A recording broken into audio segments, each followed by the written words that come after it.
A house in the Colorado Rockies has not paid a utility bill in years. No grid connection and no gas line. Heating demand is under 5 kilowatt hours a day, even in winter. The technology behind it is not experimental. It's proven. So why does it take a 180-day permit battle and nearly double the upfront cost to build one in a country whose $450 billion energy market has every reason to keep you connected? Maya's home does not start with solar panels or batteries. It starts with the envelope, the shell that separates inside from out. For a house to truly break free from the grid, the first step is to shrink the amount of energy it needs in the first place. That means every detail of the structure is tuned to keep warmth in during winter and unwanted heat out in summer. Orientation comes first. The long side of Maya's house faces due south, catching low winter sun to warm the concrete slab, while deep roof overhangs shield the windows from harsh summer rays. Walls and roof are packed with insulation, so much that the U value drops to 0.12 watts per square meter Kelvin, or better, locking in comfort. Air tightness is measured, not guessed. Blower door tests show less than 0.6 air changes per hour at 50 pascals, meaning leaks are nearly eliminated. This tight seal does not trap stale air, though. A mechanical ventilation system with heat recovery, MHR, pulls in fresh air and pre-warms it using the heat from outgoing air, reaching 90 to 95% efficiency. Even in the depths of a Colorado winter, heating demand stays under 15 kilowatt hours per square meter per year. For Maya's 180 square meter house, that is less than 7.5 kilowatt hours a day, often far less. The result? The house's appetite for energy is so low that heating, cooling, and ventilation can be handled by a much smaller system. Before any panels are installed, before any batteries are sized, the envelope itself does most of the heavy lifting. By cutting demand to the bone, Maya's home sets the stage for true independence, proving that the smartest energy is the energy you never need to use. Solar panels do not work in isolation. They are paired with batteries and a brain that keeps everything in balance. Once Maya's house cut its energy needs to the bone, the next question became, how much power does she actually need to make and store to stay independent day and night all year long? For her 180 square meter home, the answer starts with an 8 kilowatt photovoltaic array. That size is not picked at random.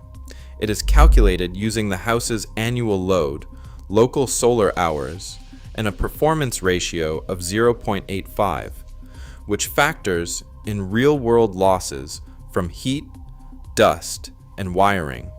In a climate like Colorado, that 8 kilowatt array produces enough electricity to cover Maya's sharply reduced daily use, even in winter when the sun is low and days are short.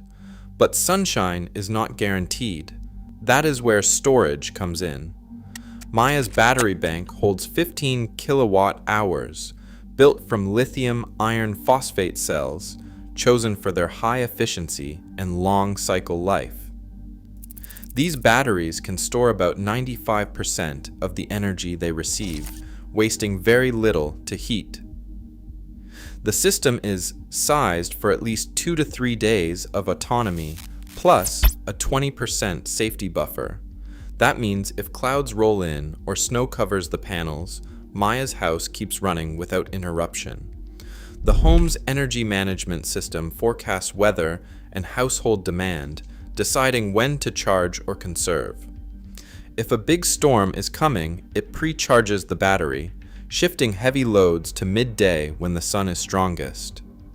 This tightly coupled generation and storage is not just technical overkill, it is the only way to guarantee true grid independence. The upfront cost is significant, with panels and batteries making up the largest chunk of Maya's capital investment.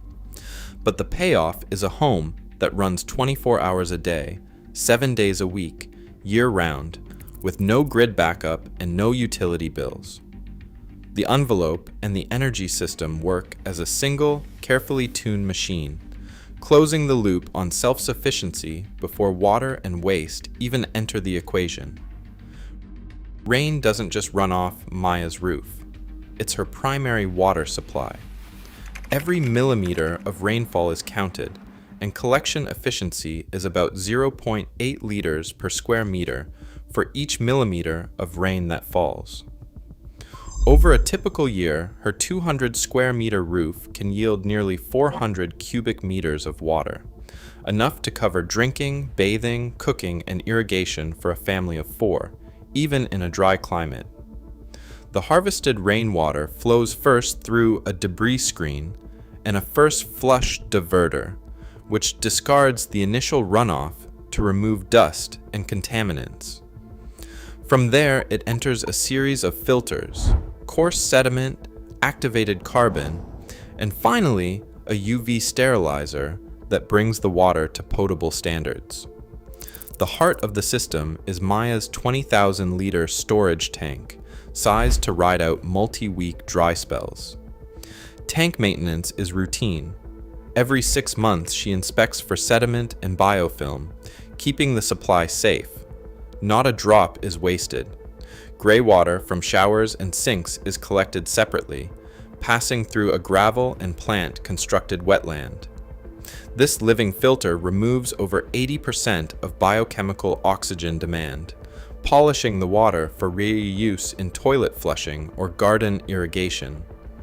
For black water, Maya relies on a composting toilet. Each batch spends a minimum of 6 weeks in a ventilated, insulated bin where high temperatures and aerobic microbes break down pathogens. The finished compost, after a secondary curing period, is safe to use as a soil amendment for non-food plants. Kitchen scraps and some toilet waste go to a small anaerobic digester, a sealed tank where bacteria produce biogas that is about 60% methane, enough to run a backup cooktop or supplement heating on cloudy days. The remaining digestate is rich in nutrients and can be safely returned to the soil. By closing the loop on water and waste, Maya's home reduces its total demand on outside systems to 0. Electricity, water, and waste management are not isolated problems. They are interwoven, each system supporting the others to create a genuinely autonomous house. In Colorado's dry, high-altitude climate, one house stands as a quiet rebuke to the idea that grid independence is out of reach. The dashboard in the living room glows with real-time data. Outside, a snowstorm rages, but inside, the temperature holds steady. No furnace humming, no grid connection humming in the background. This 250 square meter passive residence, designed by Greg Fisher, runs through the heart of winter on less than 5 kilowatt hours a day for heating. That is about what a hairdryer uses in 3 hours, yet the entire house stays warm and comfortable. The secret is not endless hardware, but a relentless focus on efficiency. Thick insulation, airtight construction, and a concrete slab for thermal mass keep the cold at bay. The house's energy appetite is so low that a 2 kilowatt photovoltaic array and a single 1 kilowatt wind turbine are enough to supply all needs, even when the sun hides for days. A 10 kilowatt hour lithium iron phosphate battery bridges the gap overnight, and during cloudy spells, holding just enough reserve to keep the lights on, the fridge cold, and the ventilation system running. Performance logs show the system's resilience. In January, when temperatures dip below freezing, daily heating demand rarely breaches 5 kilowatt hours. The battery cycles gently, rarely dropping below 40% state of charge, and the wind turbine picks up slack on overcast days. There is no backup generator, no emergency grid tie. The dashboard's history confirms it. Comfort and reliability, delivered year-round with no utility bills and no fossil fallback. Maya, watching this data, sees not just a proof of concept, but a mirror of what is possible for her own build. The numbers are real, the comfort is real, and the independence is absolute. Maya's file at the county office grows thicker by the week. Her bank wants a detailed breakdown of every system, solar, batteries, water, waste, before they will even consider a loan. Standard mortgages rarely touch off-grid builds. Lenders call them risky, and most require a grid connection as collateral. Maya's paperwork includes a green loan application, a 35-year amortization schedule, and a letter from her installer explaining why the battery bank's value will not evaporate in a decade. Even with the 30% federal tax credit, her upfront costs land 55% higher than a conventional build, about $250,000 instead of $160,000 for a 2,200 square foot house. Most buyers balk at that premium, especially when traditional financing is not available. The hurdles do not stop with the bank. The permitting process drags on for 6 months. 180 days is the national median. Inspectors debate rainwater codes, battery fire safety, and whether a composting toilet meets local sanitation rules. Each deviation from standard practice demands a variance, a new inspection, or a stamped letter from an engineer. Specialized labor is scarce, and certified installers can command a 30% wage premium, inflating costs and stretching timelines.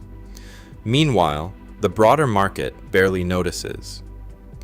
U.S. utilities move $450 billion a year, and their business depends on every new home staying plugged in. Policies and zoning codes are written with centralized infrastructure in mind, not individual autonomy. Even as battery prices drop and solar panels become cheaper, the system favors the status quo: grid-tied loans, grid-tied permits, grid-tied neighborhoods. For every Maya who pushes through, thousands take the path of least resistance. The technical path is clear, but the rules, the money, and the habits of an entire industry keep most homes firmly on the grid. Technical barriers no longer dictate how we build homes. Social, economic, and regulatory inertia do. As climate risks and energy costs climb, the limits are less about engineering and more about will. Whether self-sufficiency stays rare or becomes standard depends on the choices we make next. What would you choose?